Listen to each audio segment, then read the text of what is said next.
말씀 보시겠습니다. 오늘 은혜 받으실 기록된 하나님의 말씀은 로마서 8장 14절과 15절입니다. 로마서 8장 14절과 15절 보시겠습니다. 신약성서 249페이지에 있습니다. 무릇 하나님의 영으로 인도함을 받은 사람은 곧 하나님의 아들이라. Because those who are led by the Spirit of God are sons of God. 너희는 다시 무서워하는 종의 영을 받지 아니하고 양자의 영을 받음으로 우리가 아빠 아버지라고 부르짖느니라. For you did not receive a spirit that makes you a slave again to fear, but you received the spirit of sonship, and by him we cry, Abba, Father. 하나님 말씀입니다. 아멘. 네, 우리 로마서 8장 14절과 15절 함께 봤습니다. 우리 그 내용 중심으로 하나님을 진짜 아버지라고 부른다면, 하나님을 진짜 아버지라 부른다면이라는 제목으로 우리 함께 나누겠습니다. 우리 7장에서 바울이 마음은 하나님의 법을 따르는데 육신이 따라가지 않는다 그러고 이렇게 갈등하는 모습을 보였습니다. 막 탄식했죠. 야, 정말 미치겠다. 내가 하나님 법대로 정말 살고 싶은데 어느새 돌아보면 나는 죄의 자리에 있구나. 그래서 안타까워하는 우리 바울의 모습을 봤습니다. 우리와 별반 다르지 않다는 거죠. 그러니까 말씀 붙들고 살기가 참 쉽지 않다라는 것을 우리가 함께 나누었습니다. 예수 그리스도 안에 있으면 벌받지 않고 생명의 길을 걸을 수 있습니다. 바울이 그렇게 얘기를 하는 거죠. 우리가 그렇게 죄 가운데 있는 우리를 보면서 절망하지만 계속 그렇게 살지 않아도 돼 라고 이야기를 합니다. 우리는 생명의 법을 따라가면 되는 거야 라고 이야기를 하죠. 그러니까 육신의 법을 따라가지 않고 우리가 생명을 온전히 붙들면 된다라고 이야기를 합니다. 영을 따라간다는 것은 여러분과 제 안에 있는 그리스도 예수님의 영, 성령을 온전히 따라가는 거죠. 영을 따라가면 세상이 줄 수 없는 그런 선물을 받을 수 있다라는 내용으로 우리 지난 시간 함께 했습니다. 그 선물이 뭐였습니까? 생명과 평안이었습니다. 육신의 생각은 사망이고 영의 생각은 생명과 평안이다라고 바울이 그렇게 이야기를 했죠. 평안하다라고 하는 것이 내가 잘 살고 있구나라는 겁니다. 평안하다라는 것이 내가 하나님의 영을 잘 따라가고 있구나라는 것의 이제 증거가 되죠. 반대로 내 마음에 평안이 깨지면 내가 뭔가 문제가 있구나라고 생각을 하시면 됩니다. 내가 뭔가 문제가 있구나. 예수님이 아니라 성령님이 아니라 엉뚱한 것 혹시 붙들고 있지 않나 우리 삶을 점검해 봐야 됩니다. 오늘도 바울이 영을 따라가는 그 인생길에 대해서 오늘 더 우리에게 말씀을 전합니다. 우리 12절과 13절 같이 한번 읽어보겠습니다. 그러므로 형제들아 우리가 빚진 자로 돼 육신에 져서 육신대로 살 것이 아니니라. 너희가 육신대로 살면 반드시 죽을 것이로되 영으로서 몸의 행실을 죽이면 살리니. 우리 TV나 드라마에서 보면 가끔 빚쟁이들에게 막 쫓겨가는 그런 장면들을 봅니다. 그래서 굉장히 깡패 같은 사람들한테 쫓기며 얻어맞기도 하고 막 빚을 갚으라고 독촉받기도 하고 그런 장면들을 보죠. 실제로 삶에서 우리가 빚을 지면 영화에서 나오는 그 정도는 아닐지라도 마음이 늘 어렵습니다. 마음이 늘 눌려있죠. 빚이 있다는 것이 사람의 생활을 그렇게 궁핍하고 힘들게 만듭니다. 밥을 먹을 때도 영화를 볼 때도 내가 빚을 많이 지고 있으면 그 빚 생각에 밥도 별로 맛이 없고 영화도 별로 재미없는 그런 경우들이 있습니다. 늘 머릿속 한구석에 빚에 대한 생각을 갖고 그렇게 살아간다는 거죠. 어떤 사람에게, 특별한 사람에게 빚을 졌다면 그 사람이 친한 사람이더라도 그 사람하고 함께 있는 시간이 마냥 즐겁지만은 않습니다. 만약에 그가 어떤 정당을 여당을 지지한다 그러면 나는 야당을 지지하는데 그 앞에서 얘기 잘 못합니다. 그 사람한테 괜히 눈치 보이고 괜히 정치 얘기로 싸움 붙었다가 돈 갚어 그러면 안 되잖아요.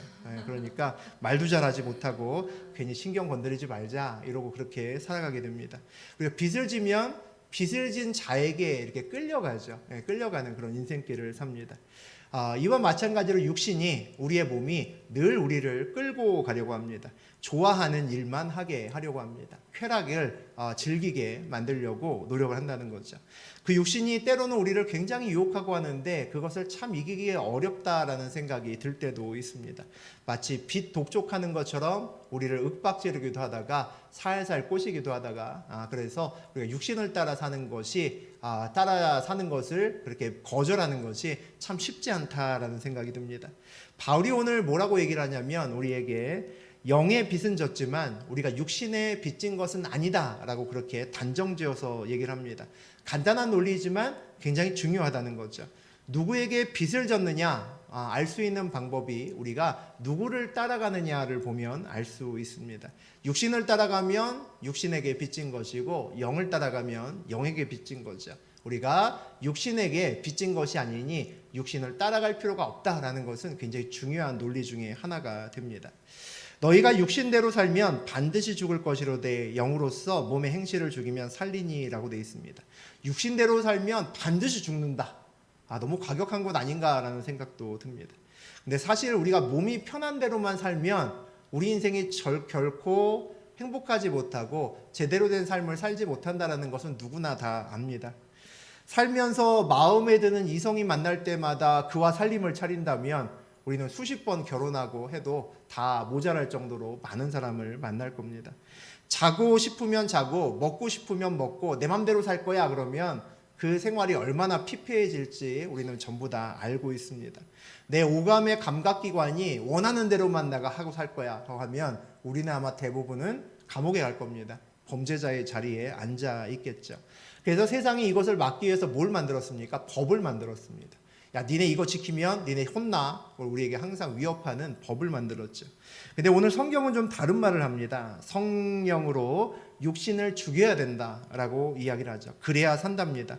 마음으로 억지로 참고 법을 따라 살아야지 이런 마음 가지고 사는 것으로는 우리의 몸이 온전히 우리의 삶이 자유함을 누릴 수 없다는 거죠.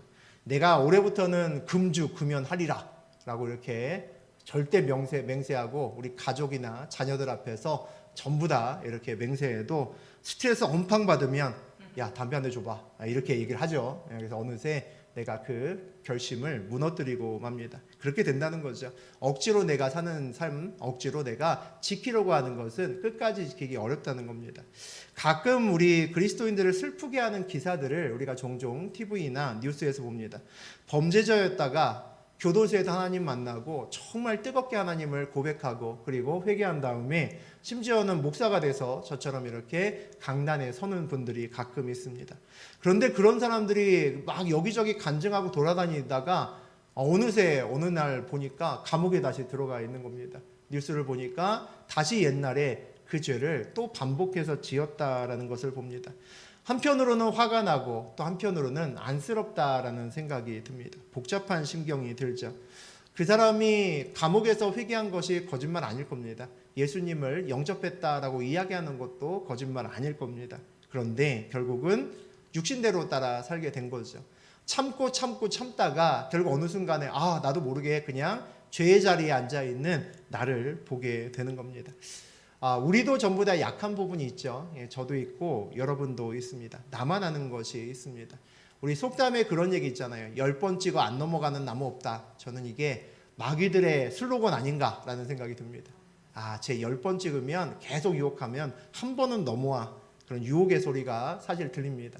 우리가 안 해야 되는 거 알고 있는 거 있죠. 내가 진짜 이거 안 해야지. 하지 말아야지. 라고 하는 것이 있는데 그것이 계속 유혹이 옵니다. 근데 아마 그 유혹은 평생 올 수도 있을 것 같습니다. 내가 잠깐만 방심하면 어느새 그것을 하고 있는 나를 발견할지도 모릅니다. 그런데 오늘 바울이 그렇게 이야기를 하죠. 내 생명이 끝날 때까지 기다리지 말고 탄식하지 말고 지금 영으로 내 몸의 행실을 죽여라. 그래야 산다라고 이야기를 합니다. 아주 구체적으로 얘기를 하죠. 영으로 살지 않으면 방법이 없다는 겁니다. 그거 참으며 살면 언젠간 또 죄 짓는다는 거죠. 완전히 바뀌어야 된다라고 그렇게 이야기를 합니다. 어떻게 살면 되는지 우리 보겠습니다. 14절 15절 보죠. 무릇 하나님의 영으로 인도함을 받는 사람은 곧 하나님의 아들이라. 너희는 다시 무소하는 종의 영을 받지 아니하고 양자의 영을 받았으므로 우리가 아빠 아버지라고 부르짖느니라. 바울이 다시 놀라운 이야기를 우리에게 합니다. 하나님의 영으로 인도함을 받은 사람은 하나님 아들이야, 하나님 딸이야 라고 그렇게 이야기를 합니다. 그래서 우리는 하나님을 어떻게 불러도 되냐면 아빠, 아버지라고 불러도 돼, 이런 이야기를 우리에게 합니다. 여러분은 하나님이 정말 내 아빠, 아버지다 라고 부를 수 있는 그런 분임을 믿으시는지 모르겠습니다. 여러분 믿으십니까? 답이 없으시군요. 제가 옛날에 한번 말씀드린 것 같은데 청소년부를 다른 교회에서 이렇게 담당하면서 설교하다가 그런 적이 있었습니다. 야, 니네 만약에 출생의 비밀이 밝혀져서 니네 아버지가 지금 니네 집에 있는 그 아버지가 아니라 이 삼성이나 현대나 야, 그 사장이 니네 아버지라면 어떡할래? 막 이렇게 물어봤습니다. 그랬더니 막 얼굴이 막 전부 다 막 해같이 빛나는 겁니다. 야, 이 복음이라는 게 이런 거구나. 이 기쁜 소식이라는 게 이런 거구나라는 생각이 들었습니다. 졸던 애들 다 일어나고 다 깨어서 다 빙글빙글 웃는 겁니다. 아마 그 아이들의 부모가 제자리에 서서 설교하는 자리에 서서 자기 아들, 딸을 봤으면 배신감을 느꼈을 겁니다. 아니, 저것이 저렇게 좋아하다니 막 그런 생각이 들었을 것 같습니다. 그런데 신기하게도 설교 중에 또 우리의 삶 중에서 여러분은 사실은 하나님의 아들과 딸입니다. 이런 이야기를 들었는데 아무도 안 놀랍니다. 아무도 그렇게 밝게 웃는 사람을 그렇게 본 적이 별로 없습니다. 아멘이라고 하면서도 얼굴이 이렇게 밝아지지 않는다는 거죠. 왜 그럴까요? 옛날부터 많이 들어서 그런 걸까라는 생각도 들고, 아니면 그것이 다 믿어지지 않기 때문에 그런 것 아닐까라는 생각도 듭니다. 바울이 오늘 또 뭐라고 얘기를 하냐면 다시 무서워하는 종의 영을 받지 말라라고 이야기합니다. 무서워하는 종의 영이 뭘까? 무서워하는 종의 영이 뭘까? 영화에서 보면 보통 어떤 아이가 더부살이하는 그런 영화들이 있죠. 우리 엄마 아버지가 아니라 남의 집에 가서 얹혀 사는 그런 장면들이 나옵니다. 그럼 그 아이가 길을 못 펴죠. 그 아이의 더군다나 비슷한 나이 또래의 진짜 엄마 아빠 집에서 사는 아이와 같이 산다면 더욱더 그렇습니다. 눈치 봅니다. 계속 눈치 보면서 할 말도 하지 못하고 혹시 나를 버리지는 않을까 전전긍긍하면서 그렇게 기가 눌려서 살아갑니다. 하나님 앞에서 그렇게 살지 말라는 겁니다. 종의 영으로 산다는 것은 눈치 보고 산다는 거죠. 우리가 하나님 아버지를 아빠 아버지라고 불러도 되기 때문에 그렇게 살 필요가 없다라고 오늘 바울이 이야기를 합니다. 우리가 아빠라는 용어는 두 가지 의미가 있습니다. 아주 어렸을 때 아버지라는 말을 하기 어려울 때 아빠 이렇게 파파 이렇게 얘기를 하죠. 발음이 쉬우니까 그렇게 부를 때가 있고, 또 친근한 표현으로 아버지라고 아니고 아빠라고 부를 때가 있습니다. 교육 때문에 집에서 특별하게 나이가 좀 먹으면 야, 너 아빠라고 부르지 말고 엄마라고 부르지 말고 아버지 어머니라고 해라 뭐 이렇게 가르치는 경우도 있지만, 그런 경우가 아니라면 보통 집에서 아빠하고 아들이 얼마나 친한지 보면 압니다. 호칭만 봐도 알죠. 아빠라고 부르면 친한 거고 아버지라고 부르면 좀 거리감이 있는 겁니다. 엄마도 마찬가지죠. 엄마라고 부르면 친한 거고 어머니라고 부르면 좀 거리감이 있는 겁니다. 하나님을 아빠 아버지라고 불러라고 이야기하는 것은 하나님과 우리 사이가 그만큼 친밀한 사이가 되는 것을 하나님이 원하신다는 거죠. 또 종의 영에서 해방돼서 하나님의 영을 받는다는 것이 무엇일까라는 생각이 듭니다. 우리가 이것을 영적인 출애굽이다라고 부릅니다. 우리가 세상의 노예로 바울의 노예로 살다가 이스라엘 백성들이 애굽에서 바울의 노예로 살다가 하나님의 백성 자녀로 신분이 바뀌었습니다. 노예로 살아간다는 것은 육신이 누구인가 매워서 그 사람이 시키는 대로 해야 되는 것을 이야기를 하죠. 하나님의 백성으로 살아간다는 것은 이제 영으로 하나님을 따라가는 온전한 자유로운 삶을 살 수 있다는 것을 얘기합니다.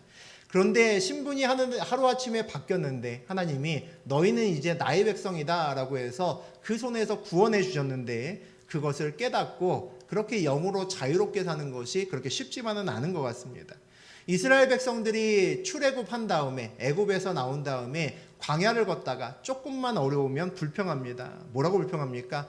야, 애굽에서 종으로 살았던 게 더 좋았던 것 같아. 그때는 고기 반찬도 먹었는데, 이런 소리를 합니다. 세상에 고기 반찬하고 어떻게 자유함을 바꿀 수가 있겠습니까? 그런데도 불구하고 이스라엘 백성들이 그렇게 어이없는 소리를 합니다. 우리도 가끔 그런 소리를 할 때가 있을지 모르겠습니다. 야, 하나님 안 믿어도 부잣집에서 태어났으면 좋겠다, 이런 생각을 혹시 하거나 말한 적이 있었을지도 모르겠습니다. 그래서 이스라엘 백성들이 하나님께서 애굽에서 해방시킨 다음에 바로 가나안 땅으로 간 것이 아니라 꽤나 오랜 시간 동안 광야를 돌았던 것이 아닌가라는 생각도 듭니다. 광야를 지나는 동안에 이스라엘 백성들이 알아야 되는 것이 있었습니다. 무엇이었냐면 하나님은 나의 하나님이고 나는 하나님의 백성입니다. 굉장히 간단하죠. 하나님은 나의 하나님이고 나는 하나님 백성입니다. 그거 알기 위해서 40년이란 시간이 흘렀습니다. 신약으로 말하면 오늘 내용이죠. 하나님은 나의 아빠 아버지입니다. 그거 깨닫는데 40년이 걸렸다는 겁니다. 육신으로 매어 살다가 영적으로 아, 내가 이제 하나님의 자녀구나, 하나님의 아들이구나, 하나님의 딸이구나, 아, 이제 그렇게 살면 되는구나 라는 것을 알게 되고, 그런 삶을 살려면 뭐가 필요할까요? 사람이 떡으로 사는 것이 아니라 믿음으로 산다라는 것을 삶으로 고백할 수 있어야 됩니다. 그래서 우리가 로마서 다루고 있는데 로마서 1장에서 그런 얘기가 나왔죠. 의인은 오직 믿음으로 말미암아 살리라 라고 우리 바울이 부르짖었습니다. 이것이 영의 세계의 입문이죠. 아, 우리는 믿음으로 사는 거구나, 돈으로만 사는 것이 아니라 떡으로만 사는 것이 아니라 믿음으로 사는 거구나 라는 것이 우리 영의 세계의 시작입니다. 이스라엘 백성들이 생명이 살 수 없는 광야에 일주일 동안 단기 선교 갔다 온 게 아닙니다. 한 달 동안 광야 살기 체험하고 돌아온 것이 아닙니다. 아까도 얘기했지만 무려 40년을 살았습니다. 나이 든 사람들은 전부 다 광야에서 죽을 만큼 오랜 시간이었습니다. 다 대부분 나이 든 사람들은 광야로 나가서 약속의 땅 가지 못하고 다 광야에서 죽었습니다. 그런데 놀라운 사실이 있습니다. 다 죽었는데 나이 든 사람들이 그 중에서 굶어 죽은 사람이 아무도 없다는 겁니다. 아주 놀라운 일이죠. 생명이 살 수 없는 광야에서 40년 살았는데 굶어 죽은 사람이 단 한 명도 없었습니다. 그 40년을 그렇게 겪고 고생하면서 나름 힘들게 살아간 다음에, 그 다음에 이스라엘 백성들이 그렇게 고백했습니다. 아, 하나님 진짜 내 아버지 맞네, 우리 하나님 맞구나 라고 고백할 수 있었습니다. 여러분과 저와 동일한 몸으로 하나님이 오셨습니다. 그분을 우리가 예수 그리스도라고 부릅니다. 예수님께서 그의 본격적인 사역을 시작하기 전에 광야에서 40일간 금식하시면서 고난을 스스로 겪으셨습니다. 40일의 고난 중에 예수님의 고백이 있었습니다. 뭐라고 고백하셨습니까? 사람은 떡으로만 사는 것이 아니라 하나님의 말씀으로 산다. 이스라엘 백성과 똑같은 고백입니다. 아, 하나님께서 나의 하나님이구나 라는 것을 예수님께서 고백하셨습니다. 예수님은 40일 걸리셨고 이스라엘 백성들은 40년 걸렸습니다. 저하고 여러분은 몇 년이나 걸려서 그 고백을 우리의 삶으로 할 수 있을지 모르겠습니다. 그 고백을 하는 날이 우리 인생의 전환점이 될 것이고, 그 고백이 저하고 여러분의 인생길을 바꾸게 될 겁니다. 우리 16절 같이 보겠습니다. 성령이 친히 우리의 영과 더불어 우리가 하나님의 자녀인 것을 증언하시나니. 하나님의 아들 또는 딸인 것을 믿느냐 그러면 대부분 이제 아멘 하죠. 어떻게 알 수 있냐 그러면 그 다음부터 이제 말하기가 좀 어려워집니다. 오늘 뭐라고 얘기를 하냐면 성령이 우리의 영과 함께 증언한다라고 되어 있습니다. 우리가 하나님의 자녀라고 하는 것이 모호하지 않다는 겁니다. 굉장히 분명하다는 거죠. 외적인 증거하고 내적인 증거가 있습니다. 우리가 하나님을 만나면 하나님의 영이 우리 안으로 들어오면 우리 마음속에서 울리는 소리를 들을 수가 있습니다.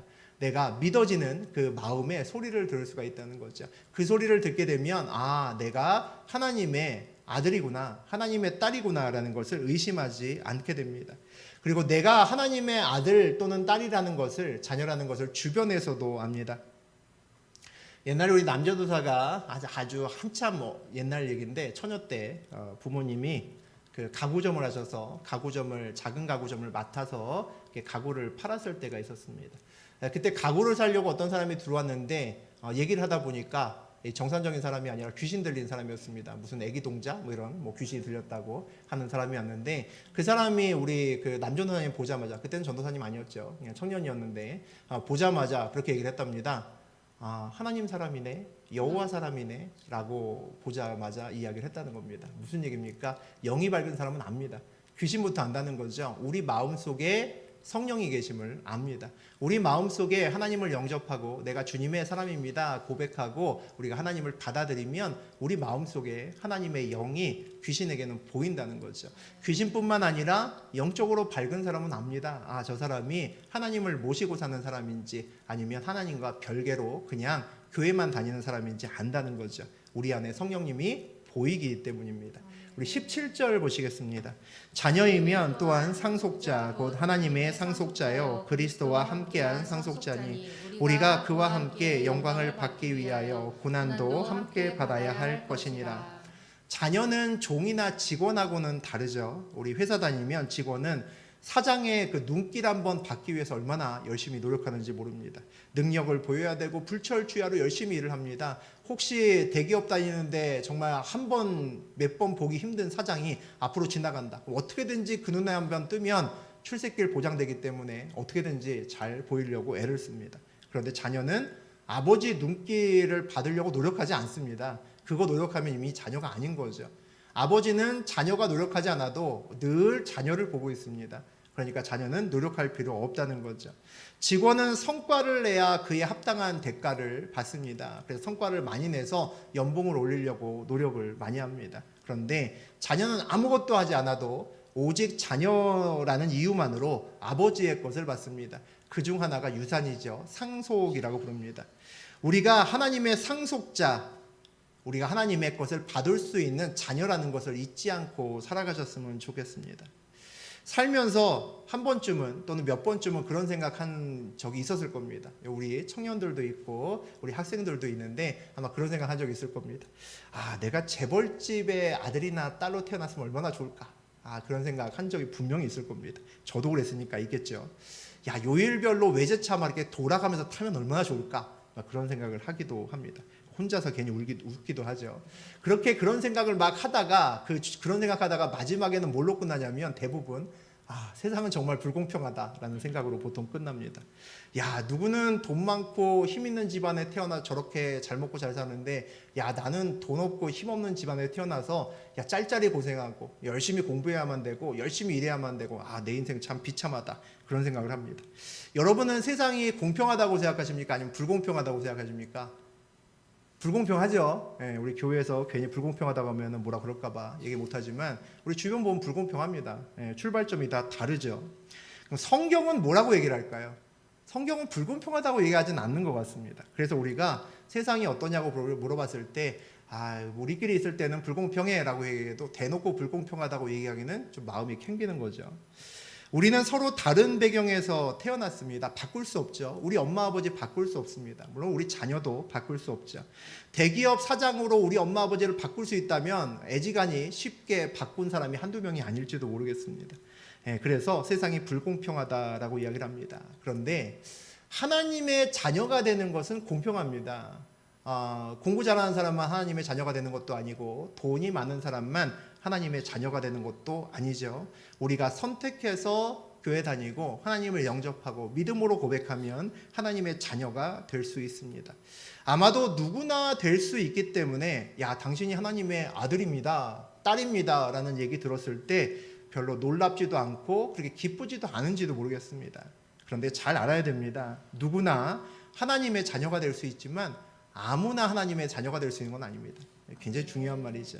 문은 열려있고 길은 열려있으나 그 길을 진짜 걷고 그 문을 여는 사람은 생각보다 적다라는 생각이 듭니다. 교회에 다니는 사람들은 다 습관적으로 하나님 아버지라고 우리가 부릅니다. 그렇게 기도하죠. 여러분 기도할 때 하나님 아버지라고 우리가 다 그렇게 기도합니다. 그런데 진짜 하나님을 내 아버지로 알고 삶을 살아가는 사람은 생각보다 그렇게 많지 않다라는 생각이 든다는 거죠. 만약에 하나님이 진짜 내 아버지라면 세상이 달라 보이고 우리의 삶의 목적이나 삶의 방식도 다 달라져야 되지 않을까 싶습니다. 하나님이 정말 내 아버지면 내가 지금 돈이 없고 내가 머리도 별로고 집안 배경도 별로라도 우리의 입술에서 세상은 살만해 라고 얘기가 나와야 됩니다. 세상은 공평해 라고 얘기가 나올 수 있습니다. 왜 그럴까요? 하나님이 내 아버지인 것으로 다 상쇄되고도 충분히 남음이 있기 때문입니다. 하나님께서 내가 필요한 것 다 주시고 나를 이끄실 건데 부족함이 없다라고 고백할 수 있어야 된다는 거죠.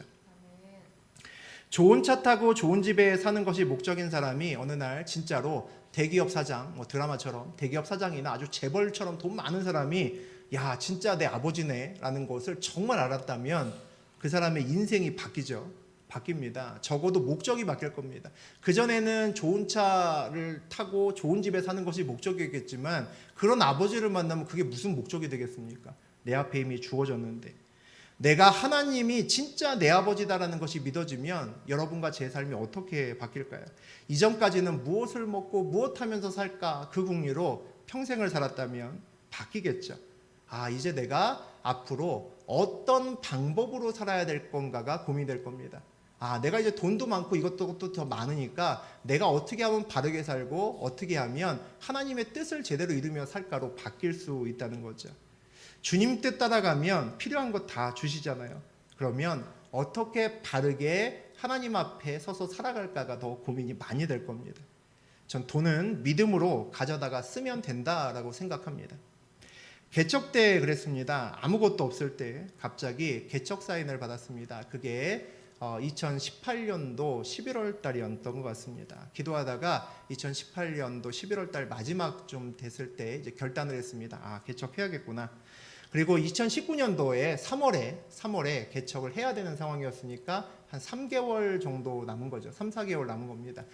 근데 개척을 그날 바로 할 수는 없으니까 교회 자리도 없고 하려면 2월 달에는 계약을 해야 이제 3월 달에 개척 예배를 드리는 거죠. 그러니까 실제로 남아있는 개월 수는 한 3개월 정도 되었던 것 같습니다. 12월, 1월, 2월 그렇게 되었습니다. 그래서 이제 돈도 없고 성도도 없지만 내가 믿음으로 알아보리라. 그리고 이제 우리 남전도사하고 같이 쉬는 날마다 나가서 부동산 돌아다니면서 이제 알아봤습니다. 근데 처음에 믿음으로 알아봐야겠다라고 마음 먹고 나갔는데 이제 알아보기 시작하니까 자꾸 이제 돈 생각이 나는 겁니다. 알아보니까 전부 다 돈 얘기하잖아요. 여기 마음에 드시죠? 여기는 보증금이 얼마고요, 월세가 얼마고요, 뭐 이런 얘기합니다. 여기 인테리어 하려면 얼마가 들고요, 뭐 이런 얘기를 계속 한다는 거죠. 그러니까 야, 이거 쉽지 않겠네라는 생각이 자꾸 이제 살짝 이제 마음속에 이제 올라오는 겁니다. 그러던 차에 남들이 또 옆에서 그런 얘기 하더라고요. 야, 개척하려면 1년은 준비해야 되는데 3개월 안에 어떻게 준비하냐? 예, 불가능해라고 이야기를 하더라고요. 처음에는 응답받고 가는 길이라고 자신이 있었습니다. 교회 이름도 임마누엘 교회다라고 하나님께서 알려주셨고 장소도 그때는 황당했지만 부평 주변에 알아봐라라고 응답도 받았습니다. 그래서 야, 돈이 아니라 믿음으로 알아보면 돼라고 이제 자신 있게 나갔던 거죠. 그런데 장소를 자꾸 얻다 보니까 자꾸 돈 생각이 끊어지지 않는 겁니다. 이 돈 생각이 자꾸 나다 보니까 나중에 또 어떤 생각이 드냐면 야, 보증금도 필요하고 인테리어도 필요한 건데 뭐 그것도 목돈 드니까 그것도 필요한데 야, 열어놨는데 아무도 안 오면 어떡하냐라는 생각이 드는 겁니다. 야, 뭐 먹고 살지? 뭐 이런 생각이 이제 자꾸 드는 겁니다. 그러니까 이제 마음속이 자꾸 어두워지죠. 처음에는 얼굴이 되게 밝았는데 저도 모르게 얼굴이 많이 어두워졌던 것 같습니다. 그러니까 저를 만나는 사람마다 묻는 겁니다. 우리 그 전에 교회 이제 권사님이나 장로님이 개척한다며 이게 물은 겁니다. 예, 개척하려고요. 그랬더니 힘들지 이렇게 묻는 겁니다. 제 얼굴이 이제 힘들게 보이는 거죠. 얼굴이 시커머니까. 힘들지라고 묻는 겁니다. 그러니까 제가 뭐라고 대답했겠습니까? 뭐가 힘듭니까? 괜찮습니다. 근데 얼굴은 이제 힘든 거죠. 얼굴은 시커먼 애가 앞에서 계속 괜찮다고 하는데 믿어지지 않는다는 식으로 남들이 계속 개척하니 얼마나 힘들어 다 알아 이제 그러고 다녔습니다. 그러다 보니까 이제 사람들 만날 때 저도 모르게 자꾸 그런 얘기가 나오더라고요. 뭐 힘드냐고 물어보면 힘들어요. 근데 괜찮아요 라고 얘기를 했습니다. 앞에 힘들어요는 아주 땅이 꺼져라고 얘기를 하고 괜찮아요는 진짜 작은 목소리로 안 괜찮다는 거죠. 그렇게 살았습니다. 그런데 어느 날 우리 그 교회에 우리 원로 목사님이 저를 한번 부르셨습니다. 부르시더니 저를 보자고 그러더니 개척한다며 김전도사 이렇게 얘기를 하는 겁니다. 그래서 네 그랬더니 힘들지 또 대놓고 또 물어보는 겁니다. 그래서 뭐 힘들죠. 근데 괜찮아요. 이렇게 얘기를 했더니 앉으라고 하면서 내가 3가지 얘기를 너에게 해주겠다고 하시더라고요. 그분이 충청도 분이십니다. 약간 이제 충청도 사투리로 그렇게 이야기를 저에게 몇 마디를 하셨습니다. 자기도 개척하셨다면서 3가지만 명심해서 지키라고 저에게 말씀하셨습니다. 거룩한 거지 되지 말어. 그게 첫 번째 얘기였습니다. 여기저기 가서 후원해달라고 괜히 불쌍한 척하지 말어. 그게 첫 번째였고요. 두 번째는 하나님만 붙들고 기도하고 열심히 목회해요. 그게 두 번째였습니다. 마지막은 5년쯤 열심히 하다가 안 되면 집어쳐. 그게 세 번째였습니다. 근데 그 말을 듣고 있는데 제가 첫 번째 그 목사님 말씀에 머리에 뒤통수에 정말 망치로 한 대 맞은 것 같았습니다. 거룩한 거지 되지 말아라 라는 그 말이 제 마음속에 박혔습니다. 내가 그동안 거룩한 거지였구나 라는 생각이 들었습니다. 이런저런 교회에서 좀 후원도 좀 해줬으면 좋겠고 그래야 보증금도 마련하고 뭐도 마련할 텐데, 인테리어도 할 텐데, 그리고 그동안 나하고 좀 잘 지냈던 우리 성도들이 좀 도와줬으면 좋겠다, 이런 생각이 드는 겁니다. 아마 그런 생각이 들어서 힘드죠? 그럼 힘드시죠? 그러면 네, 힘들어요라고 했던 것 같습니다. 그 순간에 내 머릿속에 무슨 생각이 들었냐면, 제 머릿속에 하나님이 내 아버지인데, 이 생각이 들었습니다. 하나님이 내 아버지인데, 내가 분명히 설교할 때 하나님이 우리 아버지니까 믿음으로 사십시오라고 설교했는데, 나이가 그렇게 못 살고 있구나라는 생각이 들으니까 정말 쥐구멍이 있으면 가서 숨고 싶었습니다. 방심하면 목회자도 이렇게 되는구나 라는 생각이 들고, 이렇게 개척하면 개척할 자격이 없다라는 생각이 들었습니다. 그러고 나서 어디를 가서도 힘들다는 얘기를 하지 않았습니다. 무조건 얘기하면 정말 힘들지 않습니다, 아주 좋아요 라고 얘기했습니다. 진짜 안 좋은데, 속은 안 좋은데 겉으로는 좋다라고 시작을 했습니다. 개척 때도 하나님께서 놀랍게 도우셨습니다. 기도로 그냥 시작했는데 마련이 됐습니다. 그래서 개척할 수 있었고, 우리 이전할 때, 여러분이 개척할 때는 잘 모르시죠? 저하고 남정도사하고 했으니까. 근데 이전할 때는 함께 하셨던 분 거의 다 보셨습니다. 우리 기도로 했는데, 우리 기도로 처음에 구했던 것보다 훨씬 더 많은 돈 가지고 여유롭게 우리가 이곳으로 올 수 있었습니다. 돈 없이 기도로 시작하는 것이 어떤 거구나, 하나님 뜻만 알면 기도로 시작하는 것이 어떤 것이고 하나님이 우리의 삶에서 이루는 것이 어떤 것이구나, 아마 대부분 함께 보셨을 겁니다.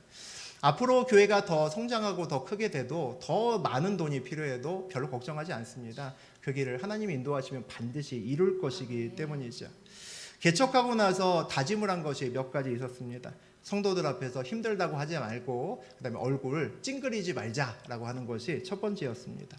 안 그래도 세상에서 일주일 동안 힘들게 살다가 교회 왔는데 목사하고 사모가 얼굴 찡그리고 있고 한숨 푹푹 쉬고 있으면 나부터도 교회 다니기 싫겠다. 우리가 그게 첫 번째 이야기였습니다. 세상도 힘든데 교회 와도 힘드네, 그러면 누가 오겠습니까? 그래서 아침부터 저녁까지 기쁨을 잃지 않으려고 참 노력했습니다. 처음에는 노력했는데 억지로 했습니다. 그런데 나중에는 그냥 기뻐졌습니다. 나중에는 제가 돈으로 살지 않는다라는 것을 삶으로 정말 체험했기 때문이죠. 내가 돈으로 살면 나와 함께 신앙생활하는 성도들도 돈으로 살 거고, 내가 믿음으로 살면 나와 함께하는 성도들도 믿음으로 살 거다라고 믿어지게 됐습니다. 그리고 그대로 선포했더니 그대로 바뀌기 시작했습니다. 함께했던 성도도 바뀌고 나도 바뀌고 교회도 온전히 바뀌기 시작했습니다. 그리스도인으로 어떻게 살까? 예수님께서 가르쳐주신 주기도문 보면 알 수 있습니다. 우리 주기도문 맨 처음에 어떻게 됩니까? 하늘에 계신 우리 아버지로 시작합니다. 그거 하나 믿어지면 인생 끝나는 겁니다. 하나님이 나의 아버지인데 뭐가 우리가 아쉬운 소리를 여기저기 하고 다니겠습니까? 주기도문에 보면 뜻이 하늘에서 이룬 것 같이 땅에서도 이루어지소서라고 기도합니다. 이거 믿어지면 되는 거죠. 우리가 뜻을 먼저 구하고 그 뜻을 받았으면 하나님이 땅에서 이루어지겠다는데 내가 어디 가서 뭘 아쉬운 소리를 하겠습니까? 주님만 붙들고 살면 되는 거죠.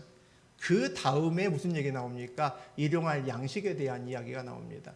하나님도 예수님도 우리에게 주기도문 가르쳐 주실 때 돈부터 구하라고 말씀하지 않으셨습니다. 하나님이 내 아빠 아버지라고 기도하는데 평안하지 않다면 하나님이 내 아버지임에도 불구하고 아직도 내가 누리지 못하는 겁니다. 하나님의 자녀인데 아직도 세상의 종으로 살고 있다는 거죠. 아직도 우리가 광야를 헤매고 있다는 겁니다. 예수님보다 우리가 믿음이 좋을 수는 없으니까 40일은 넘어가지만 40년이 지나가지 않는 세월 안에 그 고백을 할 수 있어야겠습니다. 우리가 살다가 진짜 대기업 사장이 우리 아버지다라는 것을 드라마처럼 알게만 돼도 우리 인생이 확 바뀐다는데, 하나님이 우리의 아버지라고 하는데 우리 인생이 얼마나 놀랍게 바뀌어야 되겠습니까? 뜻이 하늘에서 이룬 것처럼 땅에서도 이루어진다라는 것을 내가 믿는다면 우리 인생이 얼마나 멋지게 바뀔까요? 우리의 꿈이 얼마나 바뀌고 우리 앞으로의 삶이 얼마나 바뀔까요? 정말 거룩하고 진실되게 하나님 앞에 살아야겠다라는 것이 진짜 우리의 목표가 될 수 있을 겁니다.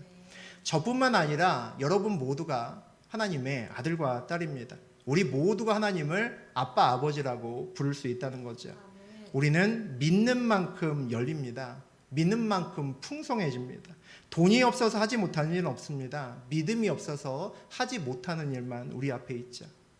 우리 마음속으로, 우리 입술로 우리 한번 불러보겠습니다. 하나님 아버지 한번 불러보죠. 하나님 아버지, 진짜로 하나님을 아버지라고 부르시는 저하고 여러분 되셨으면 좋겠습니다. 그 하나님 아버지를 우리의 삶에서 정말 누리시는 저하고 여러분 되시기를 주의 이름으로 축복합니다.